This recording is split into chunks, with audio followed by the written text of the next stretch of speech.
Одбележувањето на 7 септември, денот на ослободувањето на Кочани, почна со положување свежо цвеќе во спомен на сите борци и македонски синови кои го положиле животот за својата татковина.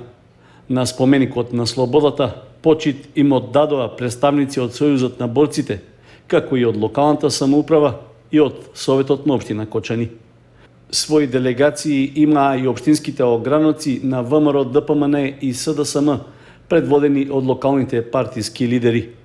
Исто така, свежо цвеќе беше положено и на бистите на првоборците Љупчо Сантов и Раде Кратовче во паркот на Револуцијата. Честитки по повод празникот упати градоначалникот Љупчо Папазов, истакнувајќи дека станува збор за еден од најважните датуми во историјата на градот и општината. Денес е голем и убав ден. Ден за да се подсетиме на нашето историско минато, за ослободувањето на градот Кочани од фашистичките окупатори. Ден да се подсетиме и да се заблагодариме на луѓето заслужни за денешта слобода која ја уживаме, и ден да се подсетиме за обврските кои стојат пред нас. Обврските да го почитуваме и да го негуваме нашето историско минато, да го штитиме и да делуваме во правец на подигање на квалитетот на животот на граѓаните на општина Кочани. Во оваа прилика сакам да им го честитам на сите граѓани на општина Кочани денот на ослободувањето 7 септември и во исто време 8 септември денот на независноста на нашата Македонија. Нека е за многу години. Во рамки на одбележувањето на 78 годишнината од ослободувањето на Кочани е и свечената седница на Советот на општината. Вообичаено во свечениот дел е освртот за работењето во изминатиот едногодишен период, како и доделувањето на општинските награди на најдобри поединци и здруженија за животно дело и за придонес во развојот на општината. Локалната самоуправа на Зрновци ги почна активностите за изградба и асфалтирање улици во трите населени места во општината, за што од општинскиот буџет се инвестираат 6 милиони денари. Со оваа инвестиција ќе се реализира и уредување на јавните површини за потребите на сообраќајот.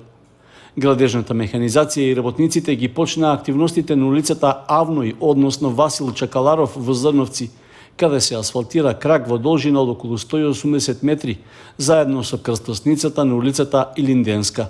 Предходно на оваа сообраќајница беше направена целосна реконструкција со проширување, а беше промената и секундарната водоводна мрежа. Покрај оваа, во Зрновци се планира асфалтирање и на улиците Генерал Апостолски и 2 крака од Илинденска. Во Мородвис пак во тек се градижни активности за комплетно уредување и асфалтирање на 2 улици, за што се инвестираат 3 милиони и 300 илјади денари. При крај е постапката и за избор на изведувач за изградба, проширување и преасфалтирање на 2 улици од 600 метри со дополнителен паркинг простор во Видовиште. Исто така, ќе се гради и нова улица од 100 метри во Мородвис, за што заедно се обезбедени 2 милиони и 700 илјади денари. Според техничкиот проект на општина Зрновци, предвидено е да се уредат сообраќајни површини во вкупна должина од над 1 км и 700 метри. Покрај тоа ќе се уредат и дополнителни 500 квадратни метри за крстосници и паркинг простор. Градежните активности на сите улици треба да завршат до почетокот на декември.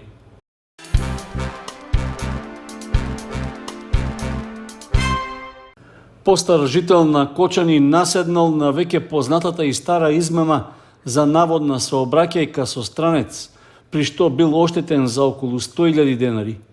Откако ја открил измамата, тој ја пријавил во полиција, од каде почнала истрага за откривање на измамникот. Од Министерството за внатрешни работи информираат дека на 6 септември во 15 часот и 30 минути во полициската станица во Кочани 75 годишен жител на Кочани пријавил дека истиот ден предпладне околу 10 часот бил измамен за сума од 1500 евра. Според изјавата што тој ја дал во полиција, кај него дошло друго лице кое му кажало дека направило сообраќајна незгода со возило на странски државјанин, кој пак не ги разбирал еврата. Поради тоа, измамникот го замолил ако има да му даде за да му ги покаже на наводниот странец. Во замена на измамениот, тој му дал рачен часовник, чија вредност била далеку под сумата што била дадена на увид. Измамникот што ги побарал парите, заминал и не се вратил, пошто лицето што ги позајмило сватило дека е измамено. Од полицијата информираат дека се работи на расчистување на случајот.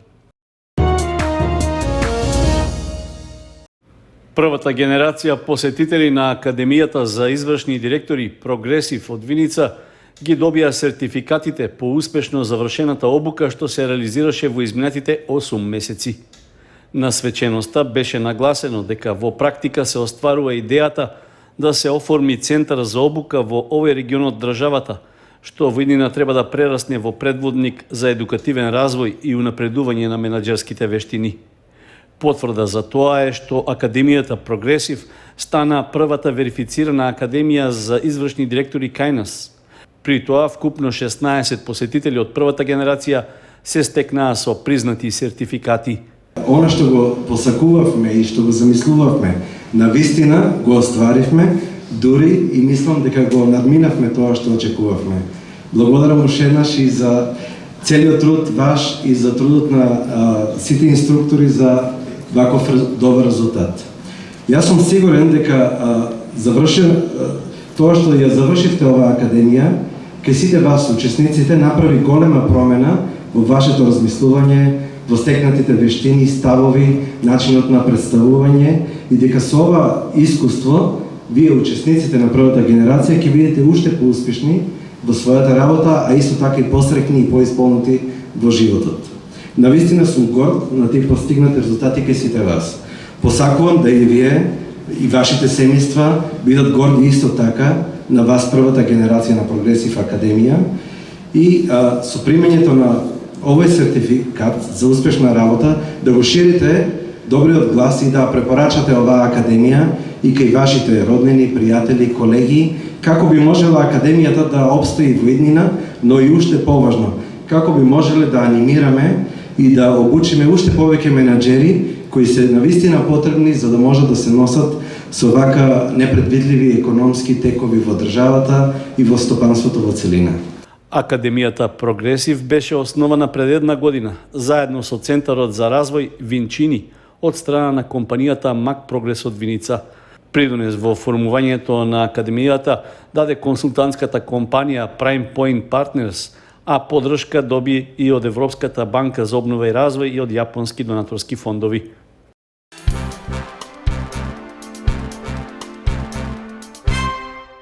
Во рамки на одбележувањето на 7 и 8 септември, денот на ослободувањето на Кочани и денот на македонската независност, се вклучи и 57-годишниот кавадарченец Бошко Илиев, специјалист по спортска медицина. Тој по втор пат на браната градче го реализираше својот пливачки маратон. Илиев истакна дека условите за пливање се одлични со оглед на сончевото и мирно време, со просечна температура на водата од околу 17 степени Целзиусови. За успешна реализација на маратонското пливање беше обезбедена и соодветна поддршка и придружба од страна на членовите на риболовното здружение Кочански рибар. Прекрасно езеро со една прекрасна инфраструктура, една можност да се прави она што јас го правам, значи препливување на едно маратонско пливање. Јас сега го правам како соло маратон, а може да се искористи како маратонска трка за нашите помлади генерации, може да го прави и Пливачка федерација на Македонија како можност. Еве јас упатувам апел и можам слободно да кажам дека имате огромен потенцијал, убав потенцијал за реализирање на вакви пливачки настани. Обично соло маратоните се плива така од 4, 5, 7, 8 км. Има пливано и подолги маратони во кариерата. Сега малку и во интерес на времето, да не ме чекате подолго време. Лани пливав 4,5 км, сега тука негде пак ќе се задржам на таа бројка. А иначе можност се тие, значи можам слободно да пливам од 5 до 10 км без никаков проблем.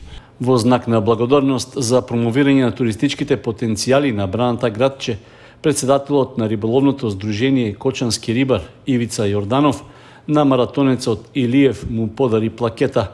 Илиев најави дека маратонското пливање на браната градче ќе го продолжи и во наредните години, доколку за тоа дозволуваат условите и здравствената состојба.